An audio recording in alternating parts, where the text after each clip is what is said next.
పెళ్ళైనా పండగైనా వేడుక ఏదైనా పట్టు చీరల ప్రత్యేక వేదిక వారాహి సిల్క్స్.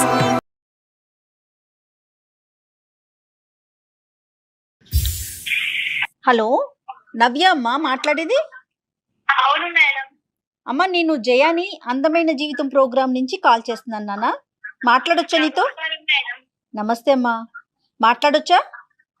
మాట్లాడచ్చు మేడం. ఓకే, నీ మెయిల్ నేను చూశాను. నీ ఎమోషన్స్ మొత్తాన్ని మెయిల్లో పెట్టావు నాన్న. మరి డాక్టర్ గారు ఉన్నారు, కళ్యాణ్ చక్రవర్తి గారు. డాక్టర్ గారితో మాట్లాడతావా మరి? మాట్లాడతాను మేడం. ఓకే అమ్మా నవ్య, ఎంత నన్న వయసు 13 ఇయర్సా?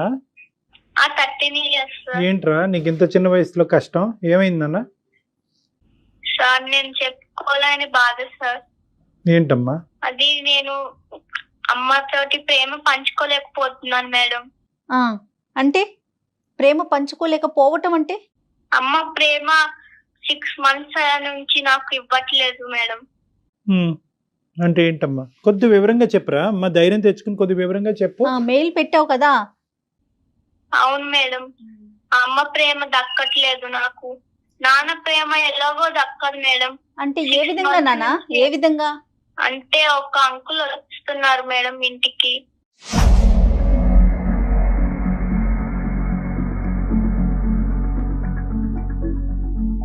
సిక్స్ మంత్స్ నుంచి ఇలా ఏమైనా వాటర్ అడిగినా స్నాక్స్ అడిగినా కోపగించుకుంటుంది మేడం. ఈ అంకుల్ ఎవరమ్మా? నాన్నగారి ఫ్రెండా? ఎవరు ఈ అంకుల్? అంకుల్ అంటే ఎవరు? ఏమో తెలీదు సార్. అమ్మ దగ్గరికి వస్తాడు. అప్పటిదాకా వాళ్ళిద్దరు మాట్లాడుకుంటారు అంకుల్. నేను ఏదో వాటర్ తీసుకుందామని వెళ్ళేటప్పటికి వాళ్ళిద్దరు నా వంక సీరియస్ గా చూస్తారు అంకుల్.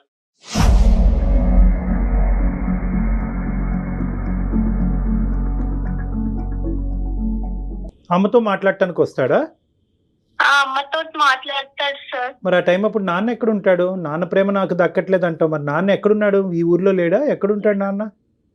నాన్న జాబ్ కి వెళ్ళిపోతాడు సార్. ఎప్పుడో సాయంత్రం మేము పడుకున్నాక వస్తారు, తింటారు, పడుకుంటారు. మాకు అసలు మేము మళ్ళీ పొద్దుట్లు లేసేటప్పుడు కూడా ఉండడు ఇంట్లో.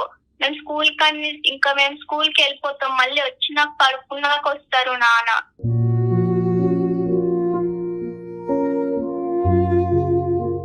ఎంతమంది నాన్న మేము అంటున్నావు? నీకు ఇంకా తమ్ముడు? ఇద్దరం మేడం. ఇద్దరు? అవును మేడం. ఎవరు నీ తర్వాత ఉన్నారా? నేను మా తమ్ముడు. తమ్ముడు ఏం చదువుకుంటున్నాడు? తమ్ముడు 5th క్లాస్ మేడం. మరి తమ్ముడికి కావాల్సినవన్నీ ఎవరు చేస్తారమ్మా నవ్య? అమ్మే చేస్తారు మేడం. నన్ను 6 months నుంచి అసలు చూడట్లేదు. అంతకు ముందు ఎలా ఉండేవారు? చాలా ప్రేమగా ఉండేవాళ్ళు. నాన్న అంత పట్టించుకునేవారు కాదు. నాన్న జాబ్ లో నాన్న ఉండేవారు. మాకు అంత ప్రేమ ఇచ్చింది అమ్మే. మా అమ్మ ఇలా మారటానికి కారణం ఏమంటావు అమ్మా? ఏదో అంకుల్ ఏదో అన్నావు, అంటే ఆ అంకుల్ రావటం వల్ల అమ్మ మీకు ప్రేమ ఇవ్వట్లేదా?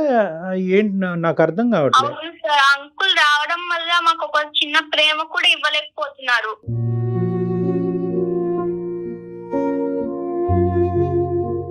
మరి అడిగావా అమ్మ, ఎవరమ్మా అంకుల్, ఎందుకు వస్తున్నాడమ్మా, ఎవరమ్మా, మాకు ఎందుకు ప్రేమ తగ్గుతుంది నీ దగ్గర నుంచి అని అడిగావా?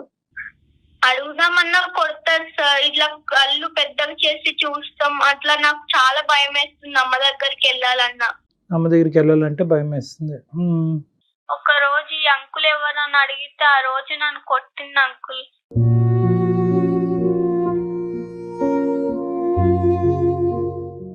ఎవరి దగ్గరైనా డిస్కస్ చేసావా నవ్య ఈ విషయాన్ని? ఏమ్మా? మా ఫ్రెండ్ కి చెప్పాను మేడం ఒకసారి. చెప్తే వాళ్ళ మమ్మీకి చెప్పిందంటే మా ఫ్రెండ్ కూడా మాట్లాడట్లేదు నాతోటి.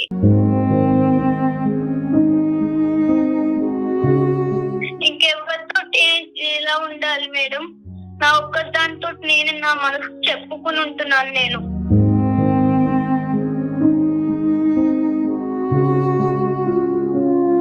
అమ్మ తమ్ముడు కూడా బాధపడుతున్నాడమ్మా? తమ్ముడు కూడా ఇలాగే ఫీల్ అవుతున్నాడా నీలాగే? తమ్ముడు చిన్న పిల్లోడు అంకుల్. తమ్ముడికి ఏం తెలుస్తే? స్కూల్ కి వెళ్తాడు, వస్తాడు, నాతో ఆడుకుంటాడు, పడుకుంటాడు.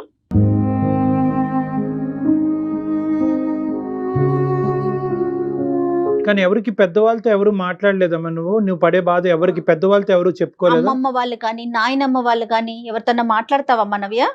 వాళ్ళు అమ్మమ్మ దగ్గరికి వెళ్తాను మేడం హాలిడేస్ వస్తే. అంటే ఇప్పుడు వరకు ఏం చెప్పలేదు అమ్మమ్మకు కూడా.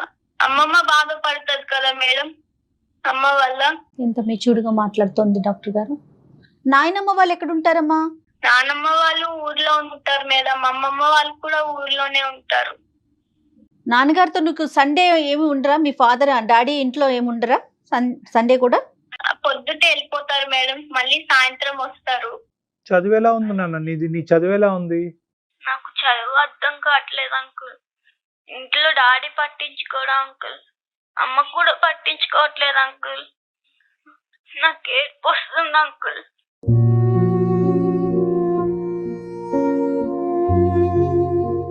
ఏమవ్వాలనుకుంటున్నావు లైఫ్ లో నువ్వు? నా గోల్ డాక్టర్ సార్. నేను మంచిగా చదువుకుని ఉండాలనుకుంటున్నాను. అమ్మ వల్ల ఇలా నేను కొంచెం నాకు శాంతం చిన్న పిల్ల కాదు, అందుకని పెద్ద పిల్లను కాదు. అంటే ఏదైనా కూడా తన ఏజ్ లో కొన్ని అంశాలు తనతో మాట్లాడటానికి ఇక్కడ మనకి వీలు పడదమ్మా. దొరకట్లేదు కాదమ్మా, ఇప్పుడు నువ్వు ఏం కావాలని మాకు చేసావమ్మా? అంటే నువ్వు చాలా మంచి పని చేసావు, ఈమెయిల్ పంపించావు, అట్లీస్ట్ మాలాంటి వాళ్ళు నీలాంటి వాళ్ళకి హెల్ప్ చేయగలవు అనేటటువంటి ఉద్దేశంతో నువ్వు చేయటం అన్నది చాలా గొప్ప విషయం అమ్మా. నువ్వు నాకు అమ్మ ప్రేమ కావాలి సార్. అమ్మ ప్రేమ నాకు కావాలి. సొల్యూషన్ చూపించండి కొంచెం.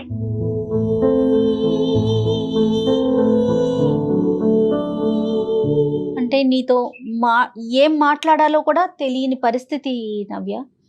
కానీ కాదు డాక్టర్ గారు, ఒక్కసారి వాళ్ళ అమ్మమ్మ వాళ్ళతోనూ నాయనమ్మ వాళ్ళతోనూ డిస్కస్ చేస్తే ఎలా ఉంటుందంటే అది ఒక సొల్యూషన్. నాన్నకి అమ్మకి రిలేషన్షిప్ ఎలా ఉందమ్మా నవ్య? బానే ఉంటారు సార్. నాన్న సాయంత్రం వచ్చినా కూడా అన్నం అవన్నీ పెట్టి పడుకుంటారు సార్ అమ్మ.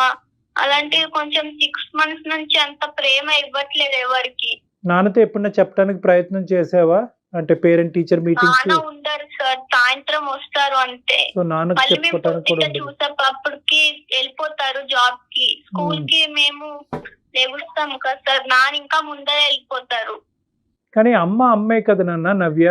అంటే ఈ 6 నెలలు తప్ప దానికి ముందు అమ్మ అయితే కనుక మీతో పాటే ఉంది, మీకు కావాల్సినంత ప్రేమ ఇచ్చింది, మీరు అడగకుండానే బోల్డ్ అని ఇచ్చింది. సో అలాంటి అమ్మ అంత అలా మారిపోతుంది అని నేను అనుకోవట్లేదు నాన్న. అంటే నువ్వు చూసింది నువ్వు, అనుభవించింది నువ్వు, కాదనట్లేదు. కానీ నీ వయసులో ఏంటంటే తల్లి గురించి కానీ ప్రేమించేటటువంటి వాళ్ళ గురించి కానీ సహజంగా ఇలాంటి మిస్అండర్స్టాండింగ్స్ రావటం ప్రేమకి తూకం వేయలేం కదా నాన్న. ప్రేమ ఇప్పుడు ఇచ్చింది ఇవ్వలేదు అన్నది అమ్మతోనే మాట్లాడితే ఈ వ్యక్తి అన్నది పక్కన పెట్టేసి, అది నీకు వయసుకు మించిన సబ్జెక్టు, అక్కడ ఏమవుతుంది అన్నది మాకు తెలియదు. ఆ సబ్జెక్ట్ నీతో మేము మాట్లాడదలుచుకోలేదు. అట్లీస్ట్ అమ్మ పక్కన కూర్చుని అతను లేనటువంటి టైంలో, అతను ఉన్నప్పుడు డిస్టర్బ్ చేస్తామని అమ్మ ఫీల్ అయ్యేటట్టు అయితే కనుక, అతను లేనటువంటి టైంలో అమ్మతో పాటు కూర్చుని అమ్మ నాకు ఇక్కడ తక్కువ అనిపిస్తుంది అమ్మ, ఐ వాంట్ దిస్ అంటే నేను ఇవ్వను పో అంటదా అమ్మ? అవును సార్, కోపంగా చూస్తుంది, కొడతానికి వస్తుంది సార్, నేను పరిగెత్తేస్తాను సార్.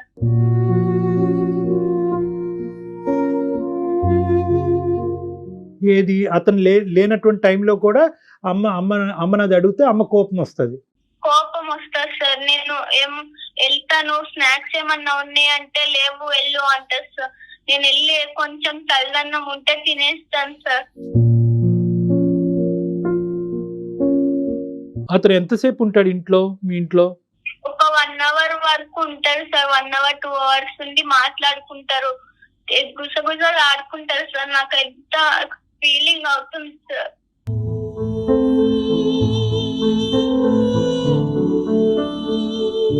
మేము బయటకు వెళ్ళి సంవత్సరం అయిపోయింది అంకుల్.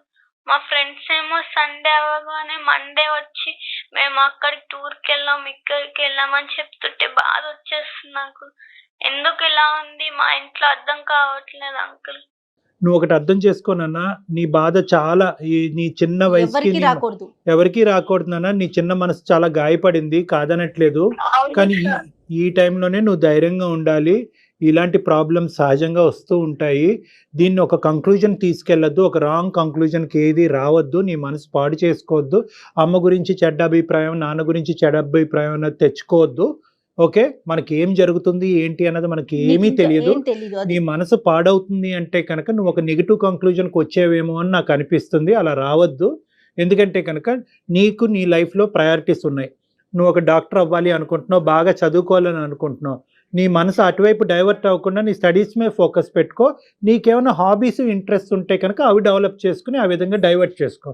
అమ్మ దగ్గర నుంచి రావాలి. ప్రేమకు కొంచెం సొల్యూషన్ చూపించండి సార్, నాకు అదే చాలు ఇంకా.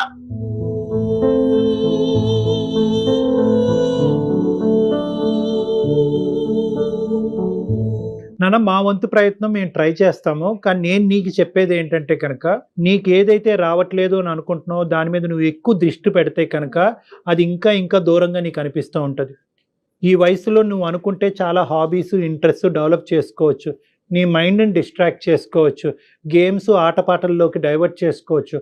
అమ్మ ప్రేమ ఇదివరకు వచ్చింది, ఇప్పుడు కరువు అయింది, ఇప్పుడే నాకు ఈ ప్రేమ కావాలి అంటే కనుక ఆ ప్రేమ ఇంకా ఇంకా దూరంగా వెళ్తున్నట్టు నీకు అనిపిస్తూ ఉంటుంది.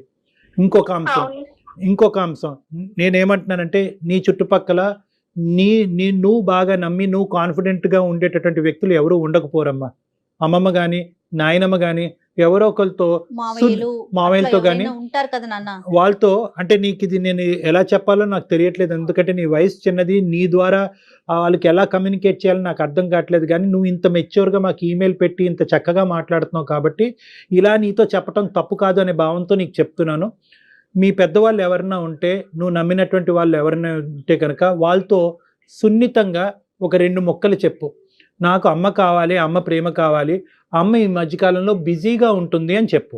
అంటే ఈ వ్యక్తి వస్తున్నాడు, ఇలాంటి సెన్సిటివ్ ఇష్యూస్ బహుశా అక్కడ చెప్తే కనుక వాళ్ళు ఇంకో విధంగా అర్థం చేసుకుని ఇంట్లో ప్రాబ్లమ్స్ ఎక్కువ అవడానికి అవకాశం ఉంటుంది.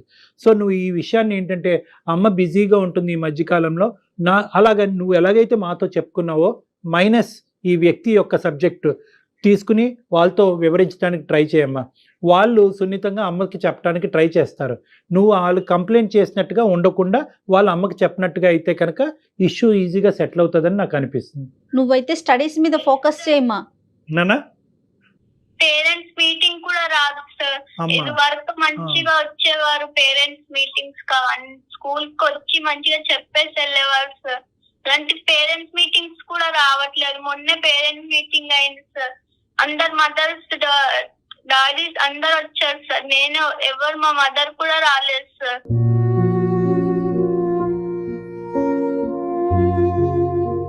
ఇప్పుడు ఎవరు ఫోన్ నాన్న? ఇది ఎవరి ఫోన్ నుంచి మాట్లాడుతున్నావు? అమ్మ ఎక్కడుంది ఇప్పుడు? అమ్మ పడుకుంది సార్. అమ్మ పడుకుందా? అమ్మ పడుకున్న టైంలో మీకు ఫోన్ చేస్తే నువ్వు ఎత్తావు? అవును సార్, 2 ఫోన్స్ ఉన్నాయి సార్. ఒకటి నా ఆన్లైన్ క్లాస్ కి కొనిపించింది అమ్మ. Okay okay. ప్లీజ్ అంకుల్, నన్ను ఎక్కడికైనా పంపించండి అంకుల్. నేను ఇక్కడ ఉండలేకపోతున్నాను అంకుల్. నన్ను అమ్మమ్మ వాళ్ళ ఇంటికి పంపించండి అంకుల్.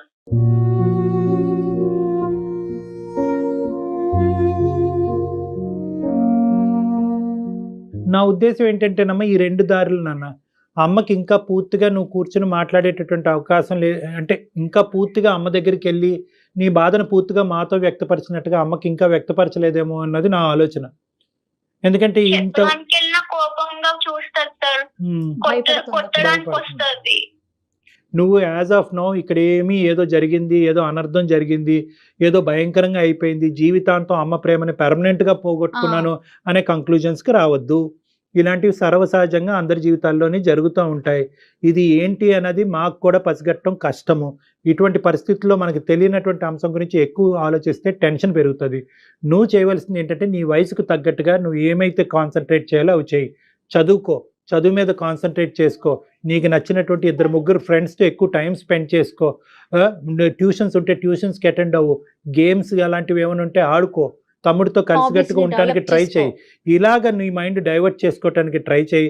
వీలుంటే, అవకాశం ఉంటే నీకు నమ్మినటువంటి ఒక వ్యక్తికి ఈ ప్రాబ్లం చెప్పు. వాళ్ళ ద్వారా అమ్మకి ఏదైనా చెప్పడానికి ప్రయత్నం జరిగితే కనుక ఇష్యూ సెటిల్ అవుతుంది. అమ్మ, ఆ వ్యక్తిని ఫ్యామిలీ మెంబర్ నే ఎంచుకోనా, బయట వాళ్ళకి బయట వాళ్ళదు. నువ్వు నమ్మినటువంటి మనిషి మన ఫ్యామిలీలోని. Okay sir. Okay Navya, okay madam. ఎక్కువగా ఆలోచించుకున్నాను. చూపించినందుకు థాంక్స్ మేడం. నా తర్వాత మళ్ళీ ఫోన్ చేసి కానీ ఈమెయిల్ చేసి కానీ మాకు చెప్పునన్నా ఏం జరిగింది అన్నది. మేము ఎప్పుడు అవైలబుల్ గానే ఉంటాము. బహుశా ఏంటంటే మేము చెప్పినటువంటి సొల్యూషన్ 110% నీకు హెల్ప్ అవుతుందో లేదో మాకు తెలియదు. కానీ ఎలా ఉంది పరిస్థితి అనేది ఒక 2-3 వారాల తర్వాత మాకు ఖచ్చితంగా చెప్పునన్నా. Okay sir. ఓకేనా? Thanks sir. గుడ్ లక్ నాన్న. God bless you. All the best. Okay Navya, bye మా. Okay madam, bye. బాయ్ నాన్న, బాయ్, థ్యాంక్ యూ, బాయ్. ఇంకెంతకంటే ఆ పాపకు మనం చేయగలిగేది చెప్పగలిగేది లేదు. ఇప్పుడు అదే చెప్తున్నాను తండ్రి కళ్యాణ్ ఆ గారు. విధంగా బిజీగా ఉండి చాలా సర్వసహజమైనటువంటి అంశం అమ్మ. ఎటొచ్చి ఏంటంటే గొంతిప్పి ఈ అమ్మాయి మాట్లాడుతుంది. ఆ. గొంతిప్పినటువంటి వాళ్ళు 99.9%. 8th క్లాస్ 8th స్టాండర్డ్ చదివే పిల్ల, ఆ పిల్లకి ఏం జరుగుతుంది అనేది తెలుసు. ఆ పాపకి తెలుసు అవగాహన ఉంది. చెప్పుకోలేకపోతుంది. చెప్తే ఏం జరుగుతుందో తెలియదు. భయం. ఆ మనం తిప్పి తనకి చెప్పలేకపోతున్నాం, కానీ జరిగే విషయం ఏంటో ఆ పాపకి తెలుసు. కానీ ఎలాంటి ప్రభావం చూపిస్తుంది కదా. తల్లిదండ్రులు ముఖ్యంగా ఏంటంటే, అంటే తల్లిదండ్రులు కొంతమంది పిల్లల్ని చూసి టేక్ ఇట్ ఫర్ గ్రాంటెడ్ గా ఉంటారమ్మా. మనం అన్ని ఇస్తున్నాం కదా, సదుపాయాలు ఇస్తున్నాం కదా, ఏసీ పెట్టాము, ఇల్లు ఇచ్చాము, టైం ఫుడ్ ఇస్తున్నాం కదా అనేటటువంటి స్పీడ్ లో పిల్లలకు కావలసినటువంటి బేసిక్ ఇంగ్రీడియంట్ ప్రేమ, టైము, మెయిన్ ఏంటి ప్రేమ ఇవ్వటము. ప్రేమ అనేటటువంటిది ఈ మధ్యకాలంలో చాలా మెటీరియలిస్టిక్ గా అయిపోయిందమ్మా. ఎన్ని బుక్స్ కొన్నాము, ల్యాప్టాప్, అంతే. టీవీ, ఏసీ అడగక ముందే ఇచ్చామా అని ఇచ్చేస్తారు. చూసుకుంటున్నారు. కానీ సో కాబట్టి ఏంటంటే బహుశా మనం నవ్యాకి ఏమన్నా మనం హెల్ప్ చేయగలిగాము, అవును. డైరెక్ట్ గా చేయగలిగాము లేదో నాకు తెలియదు, కానీ చూసేటటువంటి తల్లిదండ్రులకి మనం ముఖ్యంగా చెప్పాల్సింది ఏంటంటే every aspect of our life is being observed by the kids. పిల్లలు చూస్తున్నారు మన జీవితాన్ని. పిల్లలు చూడరులే, వాళ్ళు వాళ్ళకి ఏం తెలియదులే అనుకోవటానికి లేదు. ఇది నెంబర్ 1.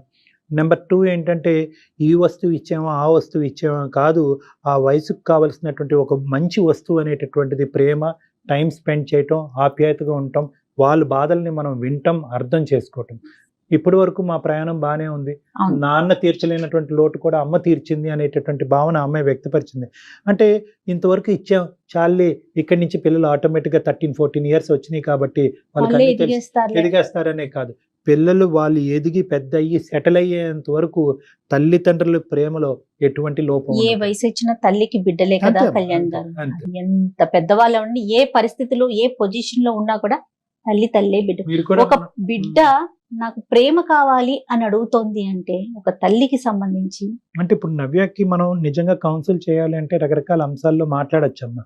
కానీ ఈ సెన్సిటివ్ ఇష్యూస్ ఆ అమ్మాయికి ఒక సొల్యూషన్ చెప్పాలి, కానీ ఒక నెగిటివ్ బీజం అనేది ఆ అమ్మాయి మనసులో పడకూడదు. కాబట్టి జాగ్రత్తగా బ్యాలెన్స్ చేసుకుని తల్లిదండ్రులను చెడ్డగా చేయకుండా మనం అవును మాట్లాడవలసినటువంటి మనం డిస్కస్ చేసుకోవటం అవును. వరకే. కానీ అంతే. సో మీరు అన్నట్లుగా తల్లిదండ్రుల యొక్క ప్రభావం పిల్లల మీద 100% ఉంటుంది. మనం చెప్పాం కాబట్టి ఆ అమ్మాయి మనతో టచ్ లో ఉంటుంది. Let's Yes, hope for the yes, best. yes. Family members తోనే డిస్కస్ చేయమ్మా, బయటకు వెళ్ళకు అని అన్నాను.